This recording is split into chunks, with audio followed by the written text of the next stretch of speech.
Toute l'actualité politique et parlementaire, c'est le journal de 19 h sur Public Sénat. Bonsoir à tous. Voici les titres de ce lundi. Accord global espéré dans 2 jours pour enrayer la crise de l'euro. Derrière un dossier incroyablement compliqué se profile une rigueur accrue pour nombre de pays. Silvio Berlusconi, sermonné à Bruxelles hier, réunit d'urgence son gouvernement tout en assurant qu'il ne faut pas avoir peur de l'Italie.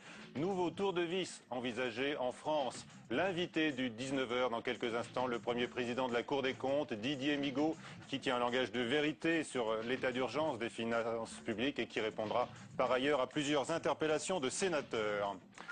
Pendant la crise, l'UMP se déchire à Paris. Opération médiation menée aujourd'hui par Jean-François Copé. Après l'offensive vigoureuse anti-Fillon déclenchée par Rachida Dati, elle accuse le Premier ministre d'avoir acheté des élus pour s'implanter dans la capitale. L'islamisme en force en Tunisie et en Libye, récemment libéré, le parti Ennahda, largement en tête des élections en Tunisie, et la charia décrétée source d'inspiration de la loi en Libye, inquiétudes occidentales, les explications tout à l'heure du théologien Mohamed Mestiri. L'Europe, toujours au bord du gouffre, voit son avenir suspendu au nouveau sommet programmé mercredi. L'arsenal de mesures pour éviter la faillite des États surendettés se dessine. Signe de confiance, notons-le, les bourses sont à la hausse. Mais l'urgence et un sérieux rappel à l'ordre amènent l'Italie de Silvio Berlusconi, identifié comme le nouveau point faible, à réagir ce soir. Florence Maurice. Le temps presse pour Silvio Berlusconi. Rappelé à l'ordre par ses collègues européens dimanche, le président du Conseil italien réunit actuellement ses ministres en urgence à Rome. Objectif, adopter de nouvelles mesures d'austérité. Contesté sur le plan intérieur, Silvio Berlusconi est accusé de ne pas en faire assez pour réduire ses déficits. Et cela inquiète les Européens, car si l'Italie tombe, c'est toute la zone euro qui est en danger. Hier soir, il évoquait une possible réforme des retraites. Mais en coulisses à Bruxelles, on se prépare déjà à activer un plan de secours pour sauver l'Italie. Raison de plus pour les Européens de se mettre d'accord mercredi pour renforcer la force de frappe du Fonds européen de stabilité financière. Aujourd'hui, il est limité à 440 milliards d'euros. Ce n'est pas assez pour mettre à l'abri des pays comme l'Italie ou l'Espagne. Les Européens ont donc jusque mercredi pour se mettre d'accord et montrer si oui ou non ils seront capables de sauver leur monnaie unique. En France, Bercy s'apprêterait à baisser sa perspective de croissance. La crainte d'une récession est même réelle selon certains analystes. Ajoutée à la mise sous surveillance du pays par les agences de notation, cette dégradation fait apparaître d'ores et déjà en filigrane une accentuation de la rigueur. Faustine Saint-Geniès. Les perspectives de croissance française pour 2012 s'amenuisent chaque mois. Une nouvelle qui met à mal le plan Fillon et ses 12 milliards d'euros d'économies. Il serait déjà insuffisant, puisque 5 milliards de recettes supplémentaires restent à trouver. Le budget qu'il présente et qui a été en partie discuté à l'Assemblée ne correspond absolument pas à l'hypothèse macroéconomique qu'il faudra avancer pour 2012. Donc ce budget, en quelque sorte, n'a certainement pas la vertu de rassurer les marchés et il ne rassure pas davantage les Français. Un nouveau tour de vis budgétaire semble inéluctable et il serait bien plus douloureux pour les Français que le premier. Durcissement voire suppression des niches fiscales, recherche de nouvelles taxes après celles sur les sodas, de nombreuses pistes sont à l'étude. Mais dans la majorité, on préfère éviter de parler de rigueur. Je suis partisan de les trouver du côté des économies de dépenses. Et vous ne me ferez jamais croire qu'avec 1000 milliards de dépenses publiques, on ne peut pas trouver 5 milliards d'économies, c'est-à-dire les 5 millièmes. Donc nous avons un sujet à 5 millièmes du total de nos dépenses publiques. Moi, j'appelle pas ça un nouveau plan de rigueur d'austérité, j'appelle ça de la bonne gestion des crédits publics. Une bonne gestion destinée à rassurer les investisseurs et les agences de notation qui surveillent de très près l'économie française. François Fillon a réuni tout à l'heure les présidents du Sénat, de l'Assemblée nationale et des groupes parlementaires pour les informer sur la situation de la zone euro. La réaction donc dans un instant de notre invité Didier Migaud, le premier président de la Cour des comptes. Réunion pimentée de l'UMP parisienne après les propos hier soir de Rachida Dati, plus virulente que jamais contre le Premier ministre. La maire du 7e arrondissement est déterminée à ne pas abandonner à François Fillon la circonscription que tous deux convoitent au cœur de la capitale. Dans cette affaire, donc, Jean-François Copé est obligé de jouer au casque bleu, mais sa mésentente avec François Fillon est notoire. Fabrice Cunet et Paul Bouffard. L'attaque est d'une rare violence. Un Premier ministre accusé d'utiliser des fonds de Matignon pour rémunérer un conseiller chargé de sa candidature à Paris. Un Premier ministre accusé aussi d'offrir des postes pour faciliter son élection aux prochaines législatives. La sortie de Rachida Dati hier a secoué la majorité. Mais elle est aussi le symbole de l'animosité de certains élus parisiens vis-à-vis de François Fillon. Non, Paris n'est pas une pétaudière, c'est un endroit où il y a beaucoup de gens intelligents. Et ça serait bien que le gouvernement et les hommes d'État s'aperçoivent que Paris est devenu une commune de plein exercice et qu'ils arrêtent de nous balancer des gens qui sont en rupture de circonscription. François Fillon compte aussi des partisans dans la capitale, choqués par les attaques de Rachida Dati. Moi, en 30 ans de vie politique parisienne, Dieu sait si nous avons eu des périodes difficiles, mais je n'ai jamais entendu prononcer de mots aussi violents contre un chef de gouvernement par quelqu'un de son propre camp à Paris. Ça fait partie du jeu politique. Est-ce que ça amène quelque chose, ça apporte quelque chose au débat? Je ne le pense pas. Maintenant, c'est à Jean-François Copé aussi à établir très clairement les règles du jeu de ces échanges qui vont avoir lieu aujourd'hui. À Jean-François Copé de trancher, mais surtout de mettre de l'ordre dans la maison parisienne. Les dissensions ont déjà coûté cher lors des récentes sénatoriales. Et pour l'instant, les municipales de 2014 s'annoncent tout aussi compliquées pour l'UMP. Jean-Paul Huchon, flashé à 171 km/h sur l'autoroute de Normandie hier, et cela au volant d'une voiture de fonction du Conseil régional d'Île-de-France, une Saab 2 litres pour les connaisseurs. Il s'est vu retirer son permis de conduire. Jean-Paul Huchon est aussi président du syndicat des transports de la région Île-de-France. Il lui reste donc la possibilité de prendre métro et RER. Didier Migaud, monsieur le Premier Président de la Cour des comptes, bonsoir. Bonsoir. Merci d'être avec nous. Votre institution milite de longue date pour le rétablissement des comptes publics. Vos avertissements sont bien antérieurs, il faut le dire, à ceux des agences de notation. Vous faites équipe un peu en ce moment alors, hein? Non, nous ne sommes pas une agence de notation, mais nous attirons effectivement l'attention sur la nécessité de maîtriser les comptes publics. Ne pas maîtriser les comptes publics, c'est lourd de conséquences pour un pays et pour ses habitants. Alors, vous l'avez dit, répété, donc bien avant Moody's et Standard & Poor's, ce qui ajoute évidemment à votre autorité dans cet état d'urgence où nous nous trouvons avec la crise de la dette en Europe. État d'urgence, c'est bien la situation que nous connaissons ? Dans notre dernier rapport sur la situation et les perspectives des finances publiques, nous pointions effectivement cette situation en disant que la France pouvait se rapprocher d'une zone dangereuse, sauf si des mesures de redressement étaient prises. Bon, tant sur le niveau de la dépense que sur le niveau de la recette. Et on disait qu'il fallait poursuivre l'effort engagé. Il y a un certain nombre de mesures qui ont été prises, mais qui ne sont pas suffisantes. Notamment au regard, je dirais, des hypothèses de croissance. Il est nécessaire que les hypothèses de croissance soient révisées par le gouvernement dans les délais les plus rapprochés possibles. C'est une question, là aussi, de crédibilité. Pour l'instant, il table sur 1,7% l'an prochain, mais ce sera moins, a priori, 1,2, voire en dessous de 1%, c'est ce que vous dites ? Il n'est pas raisonnable d'en rester à cette hypothèse de croissance. Tout le monde le dit, pas seulement la Cour des comptes.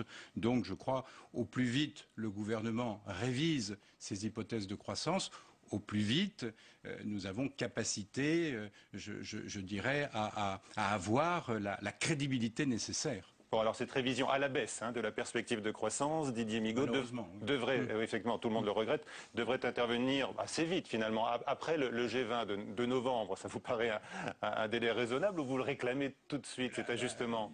La Cour des comptes ne dresse pas le calendrier. Ce que nous disons, c'est que la situation se juge beaucoup aussi sur la crédibilité des gouvernants. Bon, pour assurer cette crédibilité, il est très important que le gouvernement puisse aujourd'hui réviser des hypothèses de croissance qui sont jugées par tout le monde beaucoup trop optimistes. Bon, donc vous nous dites le plus tôt sera le mieux. Le plus tôt sera le mieux, mais c'est de la responsabilité du gouvernement. D'accord. En tous les cas, une croissance plus faible que prévu, cela suppose de nouvelles mesures. Oui, incontestablement, il faut agir sur la dépense. et également sur la recette. Alors c'est tout l'enjeu de la maîtrise des dépenses de l'État, de la sécurité sociale. La Cour, d'ailleurs, ne propose pas une réduction de la dépense publique en tant que telle. Nous disons qu'il faut ralentir l'augmentation de la dépense. D'accord. Ça demande un effort, mais c'est un effort à partir du moment où il est juste et que la solidarité n'est pas remise en cause. Cet effort est nécessaire. Et puis, il y a tout un travail qu'il faut prolonger, amplifier sur ce que l'on appelle les niches fiscales, les niches sociales. Ouais. Il y a vraisemblablement des mesures générales à prendre sur les recettes si l'on veut respecter les engagements pris. Bien, mais est-ce que vous pouvez chiffrer cet effort supplémentaire que vous attendez aujourd'hui du pouvoir exécutif ? Là, je ne veux pas donner un chiffre particulier parce que la Cour est en train d'actualiser son rapport de juin. Nous aurons l'occasion d'ailleurs de nous exprimer dans le rapport public annuel au début du mois de février, où là, nous pourrons donner les hypothèses actualisées. Bon, il y a eu un premier effort de 11 milliards annoncé par le Premier ministre au mois d'août. Aujourd'hui, ce serait de même nature ou un plus? Cet effort, on le voit bien, il est reposé toujours sur des hypothèses de croissance d'1,75. Donc ce sont des hypothèses qui doivent être revues à la baisse. Donc obligatoirement, ça implique d'autres mesures s'agissant de la dépense comme de la recette. Bien, quelles sont celles que vous recommandez en priorité au niveau des recettes de l'État? Plus d'impôts donc, hein? Plus d'impôts, il y a tout ce travail qui doit être fait sur les niches. On voit bien que beaucoup de décisions peuvent être prises sans études préalables d'impact, sans que le bon rapport coût-efficacité soit véritablement mesuré. On voit qu'il y a des effets d'aubaine. Donc nous croyons qu'il y a de vraies marges de manœuvre sur les niches fiscales comme sur les niches sociales. Vous savez, on insiste beaucoup sur les niches sociales, y compris sur les niches sociales. Est-il normal d'avoir un déficit des comptes de la sécurité sociale? La Cour des comptes dit non, c'est une anomalie à partir du moment où ce sont des dépenses courantes. Donc on ne peut pas faire reposer des dépenses courantes, sauf circonstances tout à fait exceptionnelles, sur les générations futures. Donc nous disons que un déficit au niveau de la sécurité sociale est une anomalie. Nous disons que l'endettement, ce qui concerne la sécurité sociale, est un véritable poison et qu'il faut que notre pays se désintoxique en ce qui concerne. C'est une véritable drogue. Et donc, s'agissant de la sécurité sociale, nous sommes le seul pays à ne pas être aussi attentif par rapport à un équilibre nécessaire des comptes de la sécurité sociale. Et ça dure depuis 30 ans. Bon, donc il est tout à fait nécessaire, là aussi, de redresser. Très bien. Donc niche fiscale, niche sociale, mais certains vous diront, si vous réduisez les niches sociales, cela ne pourra qu'aggraver les inégalités dans le pays. Non, je crois que le dernier rapport de la Cour des comptes sur l'exécution de la loi de financement de la sécurité sociale montre que des efforts peuvent être faits tout en ayant bien évidemment comme objectif la solidarité et la justice. Vous savez, c'est la rigueur par rigueur et tout ça. Moi, je cite souvent cette phrase de Paul Valéry: la plus grande liberté naît de la plus grande rigueur. En matière de compte, il faut être rigoureux. Très bien. Et il faut de la rigueur aujourd'hui. Voilà. Et c'est ça qui peut vous donner des marges de manœuvre. Au contraire, plus vous endettez votre pays, plus un pays est endetté, plus il est dépendant des autres, et donc moins il a capacité à exercer sa souveraineté et ses propres choix. On voit bien ce qui se passe aujourd'hui dans un certain nombre de pays. Eh bien, voilà, la France n'en est pas là, à condition qu'elle prenne les mesures nécessaires. La France n'en est pas là, mais est-ce qu'il faudrait mettre la France sous tutelle, selon vous, là, pour la ramener un petit peu sur les bons rails? Le sujet ne se pose pas en ces termes. En revanche, il faut que l'ensemble des responsables politiques soient conscients, bien évidemment, de poursuivre le redressement des comptes publics. Nous avons un déficit structurel qui est trop élevé dans notre pays. Écoutez, le sénateur UMP Philippe Dallier, Didier Migaud, il a une question à vous poser. Monsieur le Président Migaud, bonsoir. Vous avez la réputation d'être un homme de rigueur, vous l'avez démontré à la tête de la Commission des finances à l'Assemblée nationale, vous le démontrez également à la tête de la Cour des comptes. J'aurais donc aimé connaître votre point de vue sur la compatibilité du programme du Parti socialiste pour la prochaine échéance présidentielle, compatibilité avec l'état de nos finances publiques. Est-ce que vous pensez que c'est soutenable ou alors est-ce que vous craignez que ça ne soit pas soutenable ?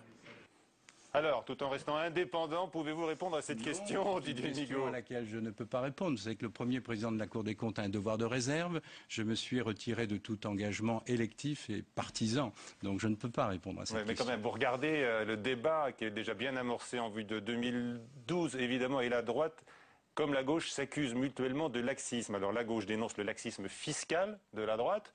Un petit peu ce que vous soulignez dans vos rapports, ce que vous avez rappelé il y a un instant. Et puis la droite accuse la gauche de laxisme dans les dépenses. Est-ce que vous les renvoyez dos à dos? Je n'ai pas de commentaire à faire là-dessus. Nous examinons objectivement les comptes publics, nous disons les choses, nous le faisons dans le cadre à la fois bien évidemment des années passées et puis par rapport à la perspective. Bon, vous savez, j'ai dit tout à l'heure que le déficit des comptes publics il remonte à une trentaine d'années. Oui, bien sûr. Est-ce que vous auriez accepté ou signé le projet socialiste pour rebondir? Vous n'avez pas prononcé. Je n'ai vraiment pas. Alors, est-ce qu'il est crédible d'envisager des embauches dans la fonction publique? Ça, vous pouvez répondre. À condition que la maîtrise de la masse salariale soit bien assurée. Là aussi, vous savez, vous ne pouvez pas maîtriser vos dépenses de fonctionnement au niveau d'un budget de l'État si vous ne maîtrisez pas non plus d'une certaine façon l'évolution de la masse salariale. Donc voilà, il y a peut-être des redéploiements possibles, mais à partir du moment où vous faites une dépense supplémentaire, compte tenu de l'état de nos finances publiques, il faut dire là où vous faites des économies. D'accord, mais par exemple, une embauche de 60 000 profs dans l'éducation nationale, ça vous paraît je ne changerai pas Est-ce que vous pouvez me dire alors sur des questions qui relèvent de la sphère politique. Est-ce que vous pouvez me dire si vous regrettez le blocage politique qui a empêché l'adoption de la règle d'or sur l'équilibre des comptes? Je n'ai ni à regretter, ni à m'en réjouir. Ce que la Cour dit, c'est que des règles sont nécessaires et que on puisse réaffirmer, par exemple, que les lois de programmation doivent l'emporter sur les lois de finances. Ça paraît quelque chose effectivement de souhaitable. En revanche, nous le disons, les règles ne suffisent pas. Il faut aussi de la volonté, puisqu'on voit bien qu'en certain nombre de situations, il existe déjà des règles et qu'elles ne sont pas toujours respectées. En ce qui concerne la sécurité sociale, je vous ai dit tout à l'heure que oui, là, la Cour s'est exprimée là-dessus, en considérant qu'un déficit en matière de sécurité sociale était une anomalie. Donc il fallait corriger cette situation le plus rapidement possible. Un mot sur la retraite à 62 ans. Vous dites là, il n'est pas question de revenir en arrière. Mais là, une fois de plus... Vous avez eu des propos très fermes sur la réforme nécessaire des retraites. Oui, mais je dis qu'une réforme des retraites est nécessaire. Après, ne nous demandez pas à la Cour d'aller dans le détail. On dit quand même, c'est quand même la mesure phare, le recul de l'âge. Évidemment. Pas de détail, là. La réforme était indispensable. Elle est indispensable. Bon, la France est confrontée à la même situation que dans beaucoup d'autres pays, à savoir une augmentation de la durée de vie. Bon, donc ça pose un certain nombre de défis et que chaque pays doit pouvoir, bien évidemment, en tirer toutes les conséquences. Les régimes sont déséquilibrés, donc il faut bien évidemment une réforme. Une réforme a été prise, elle ne garantit pas d'ailleurs l'équilibre absolu en 2018, donc il est vraisemblable, oui, qu'il faudra aller plus loin demain. Donc repousser encore l'âge de départ, l'âge légal. Il y a plusieurs, vous savez, j'étais intervenu mais celui qui est sur ce sujet en disant qu'il y avait possibilité d'agir sur 4 leviers. Oui. Si vous m'invitez un jour plus longuement, je pourrais y revenir. Sans entrer dans tous les détails, le levier le plus efficace et dans l'immédiateté, c'est bien le report de l'âge légal de départ. Plusieurs leviers possibles, mais tous doivent être utilisés, c'est ce que nous avons dit. Le triple A, Didier Migaud, il faut tout faire pour ne pas le perdre. Je pose pas le problème en ces termes. Je dis qu'il faut toujours rester maître de sa situation et maître de son propre endettement. Sinon, quelle peut être la conséquence justement d'une perte de confiance? C'est une augmentation des taux d'intérêt. Une augmentation des taux d'intérêt, ça se répercute à hauteur de milliards d'euros sur la marge de manœuvre possible d'un gouvernement. Vous avez une augmentation des taux d'intérêt d'1%, c'est 2 milliards sur le budget de l'État. La première année, c'est 500 millions sur le budget de la sécurité sociale. Et plusieurs années après, ce sont des dizaines de milliards. Donc il faut faire très attention. Donc c'est pour cela qu'il faut maîtriser ces comptes publics. Allez, une question sur le Sénat maintenant, si vous voulez bien. Un sénateur de la nouvelle majorité fait appel à vous, Didier Migaud, pour vérifier les comptes de cette Assemblée. C'est Philippe Kaltenbach, élu des Hauts-de-Seine. On l'écoute. Monsieur le Président de la Cour des comptes, vous le savez, le Sénat est très souvent critiqué pour son manque de transparence et également pour les avantages indus dont bénéficient les sénateurs. Le Sénat vient de changer de majorité. J'ai vu que la Cour des comptes avait audité l'Élysée, avait audité l'Assemblée nationale, et je crois qu'il faut que le Sénat réponde avec enthousiasme à la proposition que vous avez faite au président Bell d'auditer les comptes du Sénat. Alors, vous avez fait une proposition. Non, alors, aucune proposition. Vous êtes disponible. À chaque fois, je réponds ce que la Cour des comptes doit répondre quand il s'agit d'un pouvoir public, que ce soit l'Assemblée nationale, l'Élysée ou le Sénat. Nous sommes à la disposition de ce pouvoir public s'il souhaite effectivement que l'on puisse auditer ou contrôler les comptes de ce pouvoir public. À des conditions qu'il faudra débattre en commun, j'imagine. Nous l'avons fait sans condition, d'ailleurs, au niveau sans condition au niveau du budget de l'Élysée. Donc vous êtes prêt à le faire si on vous demande, hein, mais à vos conditions, à vous. Si le président Bell nous fait une proposition, la Cour des comptes, si elle peut être utile, elle répond toujours présente. Comment est-ce que vous qualifiez vos relations avec l'exécutif, Didier Migaud? On se souvient des critiques de Claude Guéant, qui avait été d'ailleurs fortement relayées à l'UMP après un rapport sévère sur le bilan de la sécurité. Nous ne sommes là ni pour plaire ni pour déplaire. Nous disons ce que nous constatons. Nous le faisons après avoir contredit avec les institutions, les ministères, les directions que nous contrôlons. Et ça n'est jamais le rapport d'un magistrat. C'est le rapport d'une collégialité. À chaque fois, ce sont des collégialités d'ailleurs qui s'additionnent. Et vous savez, le rapport dont vous parlez, il a été adopté par 150 conseillers maîtres en chambre du Conseil, à l'unanimité. Donc c'est ce qui garantit, ce sont nos procédures, l'indépendance de la Cour des comptes qui garantit, je crois, notre impartialité. Votre indépendance qui vous empêchera donc, vous, l'ancien élu socialiste, de prendre position en 2012. Ah ben totalement. Évidemment. Merci Didier Migaud de votre visite dans le 19h. Aujourd'hui, on change totalement de sujet. On parle maintenant de ce qui se passe dans les pays qui ont connu les révolutions arabes alors que Paris appelle à la vigilance. Notons que Bernard-Henri Lévy se veut confiant, lui, pour la Libye, malgré le premier discours inquiétant de Mustapha Abdel-Jalil, le président du Conseil national de transition. En effet, il a annoncé hier que la charia allait être la référence ultime des futures lois du pays. François Goulin. C'est l'homme qui inquiète les Occidentaux après avoir été leur coqueluche. Mustapha Abdel-Jalil veut instaurer la charia, la loi islamique, qui proclame entre autres la légalisation de la polygamie et l'interdiction du divorce.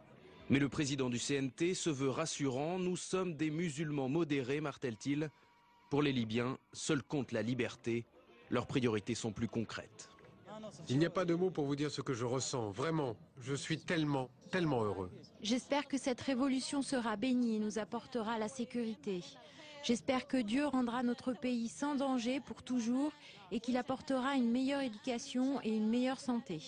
En coulisses, l'influence des partisans d'un islam rigoriste grandit au sein du CNT.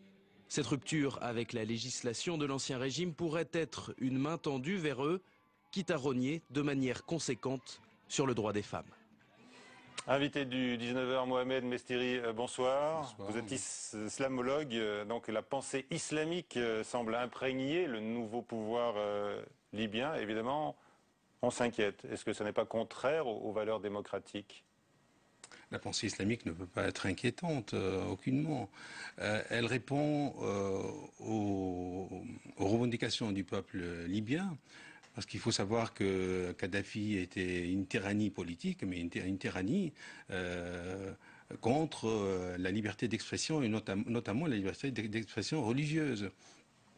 Donc la déclaration de Mustapha Abdel-Jalil me semble à la fois légitime et décalée. Légitime et pas tout à fait dans le temps qu'il faut. C'est pas au jour de... Mais légitime, dites-vous, hein, quelle que soit la question de calendrier. quand même, la charia n'est pas synonyme d'égalité entre l'homme et la femme. Elle n'est pas forcément synonyme de valeurs démocratiques ou de démocratie. Ce que je trouve, je pense qu'il faut faire la différence entre l'appel à l'application de la charia, l'appel à la référence à la charia, la référence exclusive et la référence principale, essentielle. Je pense que l'appel à la charia, de manière générale, est toujours utilisé de manière politique et dans le sens politique, que ce soit par Al-Qaïda ou par l'islam modéré ou par l'islam politique, etc. Il s'agit là d'un rôle d'apaisement, d'une mission de démilitarisation du peuple et d'une mission d'unification des tribus, des Berbères, des Arabes, les tendances d'Al-Qaïda qui existent, notamment à Tripoli. Il s'agit pour lui de lancer un message d'unité autour de référents islamiques. Mais il n'a pas fait appel à l'application de la charia, puisque l'application... il a donné des exemples, notamment la polygamie et puis l'interdiction du mariage. Là, Tout à fait. Alors, je pense que le dérapage existe dans les exemples. Donc d'accord, là vous reconnaissez bien entendu, et vous incriminez un dérapage. Ah oui, c'est un véritable dérapage pour les politiques, qui a été par la suite, aujourd'hui même, dans une conférence de presse, réitéré. Donc, il a essayé aujourd'hui de dire qu'il ne s'agit aucunement de changer les lois concernant la famille et concernant l'interdiction, bien entendu. Donc il y a eu une correction en fait. Il y a eu une correction puisque il n'est pas du sort de Mustafa Abdel-Jalil de légiférer sur le code de la famille. Il est du sort du Parlement ou de l'Assemblée constituante. Alors je voudrais qu'on parle maintenant de la Tunisie, puisque là c'est le parti islamiste qui triomphe, mais on est loin là encore des images de la révolution contre Ben Ali, avec tous ces jeunes qui réclamaient la liberté, ou pour vous c'est la continuité? Pourquoi on est loin? Je pense qu'il s'agit d'une continuité. Donc on ne connaît pas encore donc le résultat définitif, mais il semblerait que le parti Ennahda et d'autres partis, on va dire, moi je les qualifie plutôt de islamique modéré, ou islamique de gauche islamique. Il semblerait que ces partis... Islam modéré, ils le disent, mais de gauche, non. Ça, c'est vous qui le dites. Oui, je pense que le parti de Marzouki rassemble des anciens de Nahda et des gauchistes, notamment à travers Marzouki.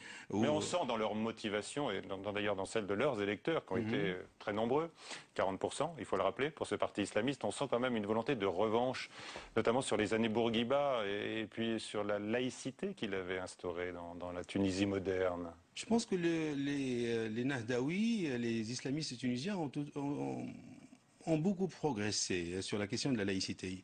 Et ils n'arrivent pas encore, malheureusement, je dis malheureusement, de revendiquer une laïcité à la tunisienne. Mais ils disent clairement qu'il s'agit dans leur programme d'un État civil. Mais où sont les limites entre le religieux et le politique dans cet état civil? Ils ne disent absolument rien, mais ils disent clairement qu'ils ne vont absolument pas changer le code civil, le code de la famille, notamment sur la question de la polygamie, etc. Les femmes sont les premières aux avant-postes, en tous les cas, à rester vigilantes. Merci à vous. C'est la fin de ce journal. À 22h, Sonia Mabrouk. Tout de suite, sur LCP Assemblée nationale, un documentaire. On va revenir sur la primaire socialiste. Bonsoir à tous.